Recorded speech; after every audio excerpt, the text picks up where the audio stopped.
Minister Ayise Kulugwanyu Olwokugobwa mu Parliament Lwanyambala Jebagambye Nti Tekirizibwa mu Lukiiko. Musibye mutyanno bannaffe mawulire ku CBS FM Emmanduso nze Olivia Kwagala.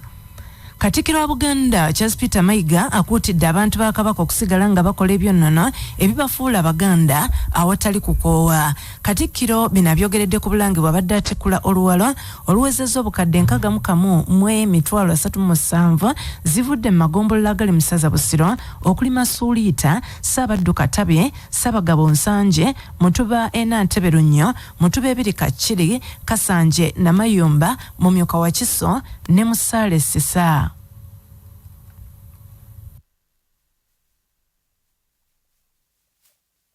Abantu ba Kabaka abali wano oluwalo si mugugu, oluwalo buvunaanyizibwa bwammwe. Era Buganda eno gye twagala n'Obwakabaka bwe banga masanga fe enjovu, kubanga enjovu teremererwa masanga gaayo. Omuluka bwakutuukako leero mwanukule, bwakutuukako enkya mwanukule, bwakutuukako ku lunaku oluddako mwanukule, kubanga okuzza Buganda ku ntikko lulinganga olujegere. Ekkowe ery'olujegere oba eriiso ly'olujegere terikoowa kutambula. Mulinnyo we riva eddala we lidda, mulinnyo we riva ekkowe eddala we lidda. N'ovuga akagaali n'okajja wano n'okatuusa Empumu mu Kyaggwe, n'okajja Enkyaggwe n'okazza Bugerere, n'okajja Bugerere n'okatwala Emannyo Gaseka mu Ssingo, n'ova mu Ssingo n'ogenda e Kannabukuliro e Buddu n'Ekyayi eno omukulu mu wa Katikkiro gy'ava. Buganda bwetyo bwefaanana. Bwe mbalaba nga muzze ne bwe mba nkooye enkyanzu ku saa 10 era mwebale kujja nga mwetisse. Katikkiro era atongozza emisinde gy'amazaalibwa ga Kabaka egy'omwaka guno nga gino gyakuddukibwa nga 28 omwezi guno. Akuutidde abavubuka okwerinda obulwadde bwa mukenenya. Oyogera ku mulembe omutebi oba oyogera ku lunaku olwa 13 Apuli, kubanga olunaku olwo Kabaka lwe yazaalibwa mu 1955. Ekyomukisa Kabaka atugamba nti obuwangwa n'ennono tubyetololeze ku mbeera z'abantu, naddala ku nsonga z'ebyobulamu. Abaffe bwe munaafa ne muggwaawo, obuwangwa n'ennono tunaazikuuma tutya? Naye bulijjo Kabaka nga atukulembedde atulaga ekkubo n'ekituufu. N'olwekyo tukuza amazaalibwa ga Kabaka okukkaatiriza obuwangwa bwaffe n'ennono, okukkaatiriza embeera z'abantu, abantu abalamu abasobola okutambula ne Kabaka waabwe ne bazza Buganda eno ku ntikko. N'olwekyo kya ssanyu nti omwaka oguwedde na guno n'ogujja tukyali ku kulwanyisa mukenenya. Ab'omulembe omutebi tuyinza okukkiriza okufa okuggwawo siriimu.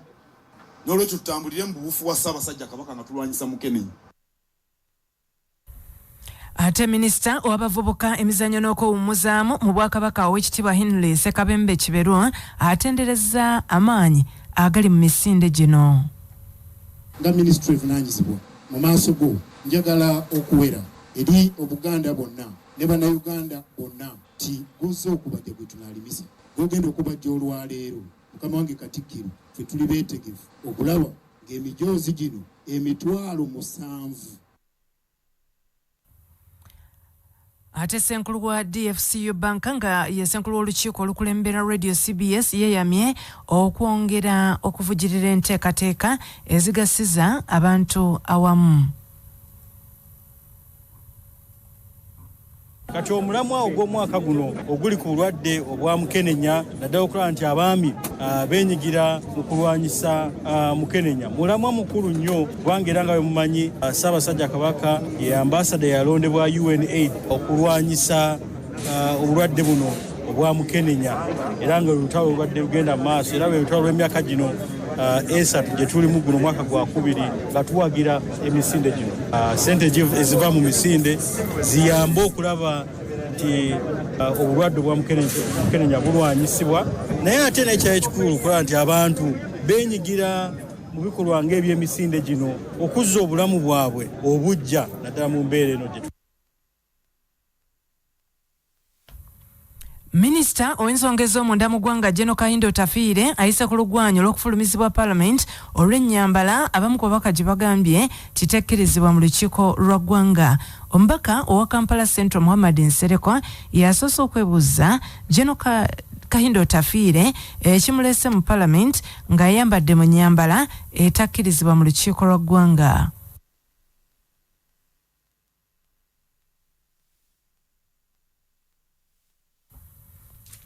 Amyuka Speaker wa Parliament Anita Among awolereza Tafiire ng'agamba nti yambadde kyambalo kya kifirika ekikkirizibwa mu Parliament. General Tafiire naye avuddeyo n'ategeeza omubaka Nsereko nti Parliament si mwoleso gwangoye nti abantu balina kugendayo kwolesa nga ye bwakirowooza. Wabula omubaka omukyalo wa District Etororo Sarah Opende ne Minisita w'ebyobulamu Dr. General Sachenge bawadde amagezi Tafiire okuvaayo ne bamulungamya ku ngeri gye bambalamu ebyambalo ng'ebyo by'ekisazisaazi bw'oba osazeewo okukyambala. Ye Dr. Achenge amugambye nti asumuleko ku bupeesa obumu kuba abadde atuyidde.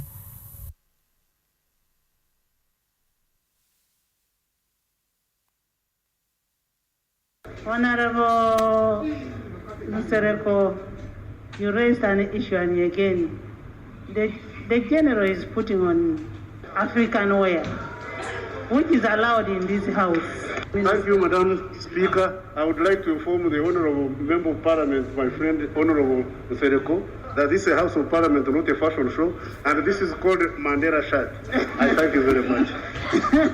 Right Honourable Speaker, thank you very much. I do appreciate that that is a Mandela shirt, but it is worn in a certain way. Can I request my good friend, General Kahindo Tafiire, you saw that when you wear Mandela shirt, you must button the last button here. Please just button to complete. Honorable Sarah, can you go and button for him? But I humbly request that you allow the General to release that button. It is man will suffocate. Embeera bwe badde mu lukiiko lw'eggwanga. Okusinziira ku mateeka agafuga Parliament, ababaka balina okwambala mu nnyambala y'ekitiibwa. Abasajja basobola okwambala essuuti, ettaayi, kanzu oba engoye ez'ekitiibwa ezigenda mu lukiiko, ate abakyala basobola okwambala ebiteeteeyi ebirungi, amasuuti g'abakyala, gomesi, ate abamagye basobola okwambala yunifoomu zaabwe ez'amagye nga bagenda mu kkooti.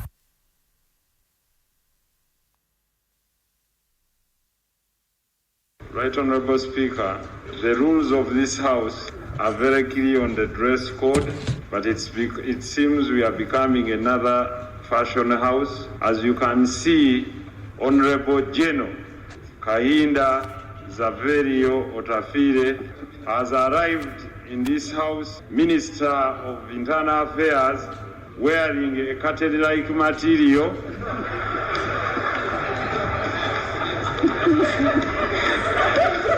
in a shirt that does not conform to the rules of this House. Right Honourable Speaker, we need your guidance and ruling. Right, General Tafiire is one of the most respected people in this House and a seasoned politician and senior at that. Seeing him wearing something similar to a curtain may put this August House in a very dishonourable situation. Mubaka Nsereko babadde ayogera ku nnyambala ya minisita. Nga tuvuddeyo saba minisita w'eggwanga Robina Nabbanja ne minisita w'ebiggwa bitalaze Engineer Irale Oneke bakkiriziganyizza okuddamu okukolera wamu okutuusa obuweereza bwa gavumenti eri abantu. Akawungezi ka leero omumyuka w'omukulembeze w'eggwanga Major Jessica Walupo asinkanya babiri bano ku ofiisi ye mu Kampala okubatabaganya oluvannyuma lwa minisita Ira Roneke okwemulugunya ku mukama we Robina Nabbanja ti yeefuga buli mulimu olwo ne basigala kwanjala ngalo. Mu nsinkano eno yeetabiddwamu n'omumyuka wa Ssaabaminisita owokubiri General Moses Ali, Ssaabawolereza wa gavumenti Kiryowa Kiwanuka, akulira abakozi ba gavumenti era omuwandiisi wa Cabinet Ruth Nakyobe, minisita w'ebyamawulire n'okulungamya eggwanga Dr. Chris Balyomunsi ne minisita omubeezi w'ebyebamba Esther Anyakun bakkaanyizza abakulu bano okuddamu okwakalabya emirimu gyabwe nga tewali ayengirira gya mulala ssaako okwerabira byonna ebibadde byogerwa buli ludda. Bakansala ku lukiiko lwa KCCA olutula ku City Hall mu Kampala bayise bunnambiro ssenkulu w'ekibuga Kampala Dorothy Kisaka annyonnyole ku buvuyo obwetooloolera ku nsembi obuli mu butale bwa gavumenti mu Kampala nga bwalemwa nga buno ensonga bakuzikwasa poliisi. Bino nno bibadde mu alipoota ereeteddwa Kalukande Ezau akulira ebyomusolo bwaleesa alipoota ng'eraga tibajja ensimbi ku akaunti za KCCA akawumbi kamu obukadde 30 nga basasula amasannyalaze amazzi ne kasasiro. Bakansala ne bagamba nti buno bubbi bwennyini kuba abasuubuzi bulijjo babajjako ssente nga bagamba nti z'amasannyalaze n'ebirala ng'ekiteeso kireeteddwa Nakabuga Farida nti babaguleko omusango ku poliisi ne kisembebwa Katabu Moses. Katabu Moses, Lord Councillor Kampala Central, tufunye obukakafu wano nti waliwo abagenda maaso nga basolooza receipt tuzifunye n'olwekyo ekyo tugenda kigoberera era tulagidde ne ED Executive Director obuteebulenkanya mu meetings zino zonna era meeting eddako bw'atabeerawo wajja kubaawo ekigendo mukolebwako. Nakabuga Farida gemanya bagamba nti nabo baddukira ku poliisi kati naffe poliisi yennyini katugende tugulewo fayiro ebanoonyereze ku bubbi twagala batukolere ku accountability ze bakola bakisake nakasero ne muwino center ani azisolooza abasuubuzi we bali balumiriza ne lisiti zonna tubadde nazo era sente zijja zirenjinga deputy maker mukatale kanone mukali ne ba directors bwe batyo kati ogenda okutuuka abamu balinamu ne stalls kino kyetugezaako okuyisa nti buli muntu alina okufuna omudaala gumu mu katale osanga ngamu ku batekinikozi baffe balina emidaala egisoba 20 egimu bagipangisa egimu bagikoleramu. Kyokka ayogerera ekitongole kya KCCA Bokirwa Juliet asabye bakansala balinda lipoota entuufu eva mu kunoonyereza nga tebannaba kusiiga mannya g'abantu balala nziro. Boogedde ebintu bingi mbadde nsaba nti nga temunnafuluma gamba nti ba iddi kino oba meeya kino tusooke entuufu okusinga okwonoona amannya g'abakulembeze nga tetumaze kukola research amala ku bye twogerako. Mbadde nsaba nti tukkirize okunoonyerezebwa kugende mu maaso kubanga abantu bano abakulembeze ba Kampala bakoleredde amannya gaabwe okutuuka we batuuse kati. Kiba kibi nnyo omuntu oli okuva n'ayita omuntu omubbi omukumpanya atalina bwesigwa ebyo bigambo binene nnyo ku mannya g'abantu. Mbadde nsaba nti tuna tufunye report entuufu evudde ku bavunaanyizibwako gye tutuba tutwala bana batugambye gye batutwala. Bon abasuubuzi b'omu butale bagambye nti babadde bawa abakozi b'ekitongole kya KCCA ensimbi mpitirivu. Amanya bampita Mpindi Ronald ne musuubuzi mu katale nakasero. Nze kisinga okunuma kiri ekintu kimu kyokka. Tebakomye kusolooza ssente ate bo bagamba tebajja kukozesa poliisi wabula bo bagenda kukozesa amagye. Kyenva mulaba nti amagye lwabeerawo konna embeera yonna ebanyigiriza obuganda nti basaba ssente amagye bagasindika ku makya ate poliisi kati yeesulawo ng'ekola ki ng'ebakuma kaba.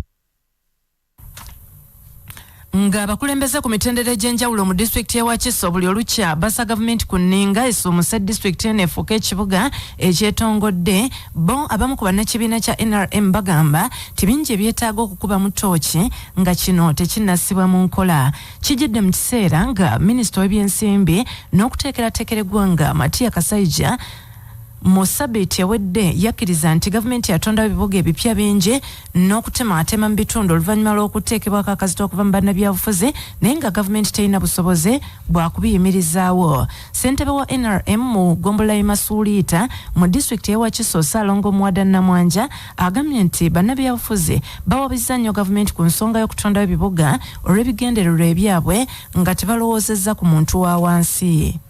Kati essaawa zino goyinza otya okulowooza ku kibuga ekizibu kye tulina kyekyo bannabyabufuzi okuvangayo nga bo balina ekintu kimu nti baagala bifo nze negwanyiza kubeera kino ng'ate ab'enjuyi zombi aba NRM ne bano bonna abalala ab'ebibiina ebirala tunuulira omusolo abantu bano boleetera ekibuga bagenda kusobola okuwa omusolo. Tunuulira layisensi z'amaduuka eziri e Kampala zizigobye n'abantu mu kibuga ky'e Kampala ne basenga mu Wakiso. Omuntu yakasenguka ate kati ekizibu kyamugobeza wano e Kampala ate era mukisitudde mangu ddala ku speed mukitte gye yakasengukira. N'ekyo wano wenjagala okusabira okiba president kubanga ffe bakyamani b'NRM omulimu gwaffe omukulu kwe kutunula ensonga eziruma abantu wansi ne tuziropa president n'azikolako. Era wenjagala omusabira nti ensonga y'okutta kati ebibuga naddala Wakiso soko kirinyemu k'ekigereso ko kitunula abantu male okwezza engulu. Ebitongole eby'ebyokwerinda bitegeezezza nti ebigudde mu lukwe lw'ebibiina ebiri ku ludda oluvuganya gavumenti okutandika okukunga abantu okwekalakaasa okutandika ne sabbiiti ejja.